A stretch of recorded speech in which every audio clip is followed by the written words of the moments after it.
আজকে আমাদের একটা খুব গুরুত্বপূর্ণ ফৌজদারি কার্যবিধির একটা সংশোধন হয়েছে।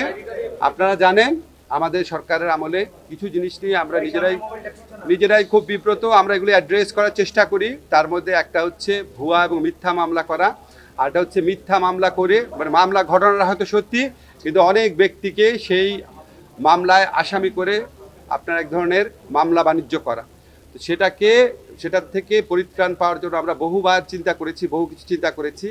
আমরা বাংলাদেশে যারা বড় বড় ক্রিমিনাল লয়ার এক্সপার্ট আছেন তাদের সবার সাথে কথা বলেছি, অনেক কনসালটেশন মিটিং করে, স্বরাষ্ট্র মন্ত্রণালয়ের সাথে কনসালটেশন মিটিং করে আমরা একটা চেঞ্জ এনেছি। সিআরপিসির খুবই গুরুত্বপূর্ণ চেঞ্জ।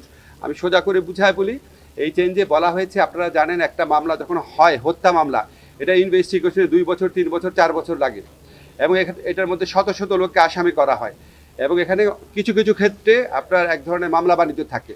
তো এই লোকগুলা যারা এখানে আসামি হন ওনারা 2-3 বছর যাবৎ একটা আশঙ্কার মধ্যে থাকেন যে কখন ওনাদেরকে গ্রেফতার করা হবে বা ওনাদের ক্ষেত্রে মানে গ্রেফতার বাণিজ্যটা হয় কি না।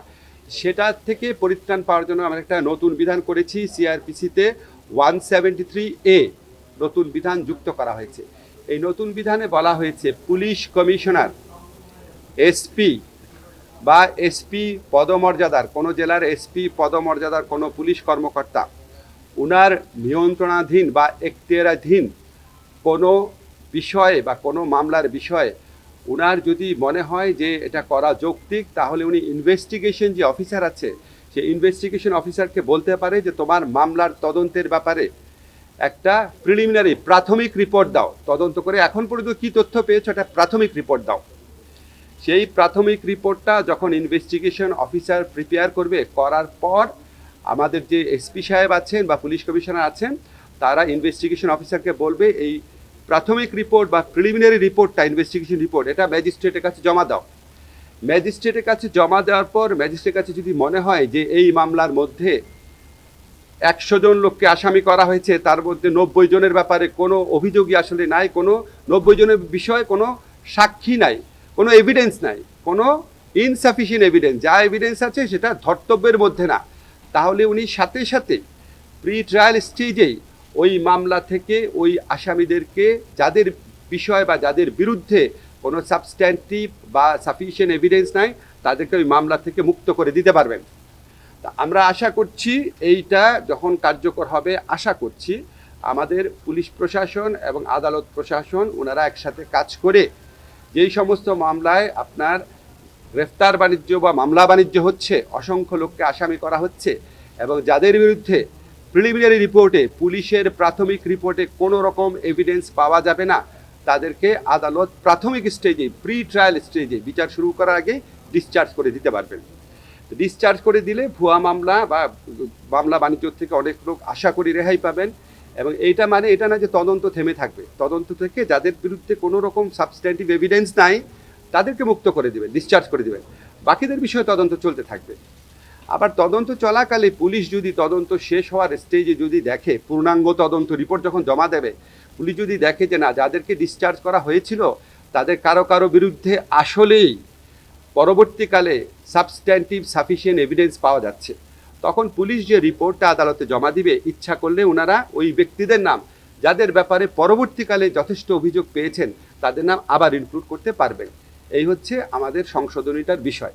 এটার মূল লক্ষ্য হচ্ছে ভুয়া মামলা এবং হয়রানিমূলক মামলা থেকে শিকার হচ্ছেন যারা, তাদেরকে একটা প্রি ট্রায়াল স্টেজে বিচারপূর্ব স্টেজেই একটা রেহাই দেওয়ার বা অব্যাহতি দেওয়ার চেষ্টা করা, এটা হচ্ছে একটা।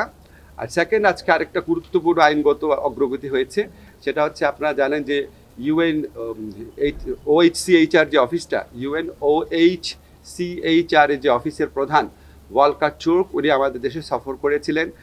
OHCHR আমাদের এখানে একটা জুলাই গণ অভ্যুত্থানকালে সংগঠিত গণহত্যা এবং মানবতা বিরোধী অপরাধের উপর একটা অত্যন্ত ইম্পর্টেন্ট ফ্যাক্ট ফাইন্ডিং রিপোর্টও জমা দিয়েছেন। তো ওনাদের সাথে আমাদের সরকারের অনেক দিন যাবত আলোচনা চলছিল যে OHCHR যেটা আছে, জাতিসংঘের মানবাধিকার বিষয়ক যে অফিস OHCHR, সেই অফিসের একটা মিশন শাখা বাংলাদেশে ওনারা খুলতে চাচ্ছিলেন। মানে ওই OHCHR মিশনের একটা অফিস বাংলাদেশে হবে, এই লক্ষ্যে ওনারা আলোচনা করছিলেন। তো এই আলোচনা একটা উল্লেখযোগ্য অগ্রগতি হয়েছে। আমরা যে ড্রাফট এমওইউ বা সমঝোতা স্মারক সেটা আজকে মন্ত্রী পরিষদের সভায় নীতিগতভাবে অনুমোদিত হয়েছে।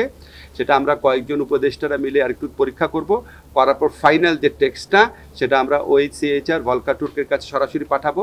ওনারা এগ্রি করার পর আশা করি আমরা দ্রুততম সময়ের মধ্যে এমওইউটা সাইন করতে পারবো এবং এটার ভিত্তিতে বাংলাদেশে জাতিসংঘের মানবাধিকার বিষয়ক একটা অফিস হবে।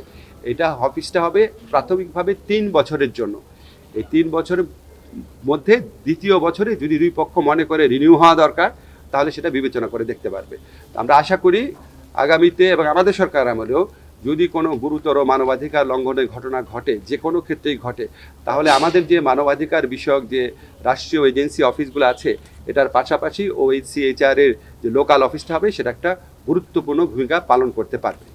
এটাই হচ্ছে আমাদের আজকে আলোচনার বিষয় ছিল। আরেকটা লিগ্যাল ডেভেলপমেন্ট আপনাদের জানিয়ে রাখি, আমাদের যে মুরাদনগরে যে জঘন্য আপনার ধর্ষণের ঘটনা ঘটেছে সেটা আমরা বাংলাদেশের যে কোনো সাধারণ নাগরিকের মতো আমরা সবাই মর্মাহত, ক্ষুব্ধ এবং আমরা আমাদের স্বরাষ্ট্র মন্ত্রণালয়ের সাথে সাথে ব্যবস্থা নিয়েছে।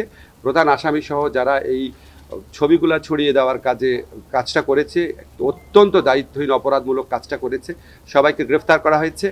আপনারা জানেন আমরা ধর্ষণ সংক্রান্ত যে আইন আছে সেটার অ্যামেন্ডমেন্ট করেছি। দ্রুততম সময় আপনারা মাগুরার ক্ষেত্রে আপনার বিচারও দেখেছেন।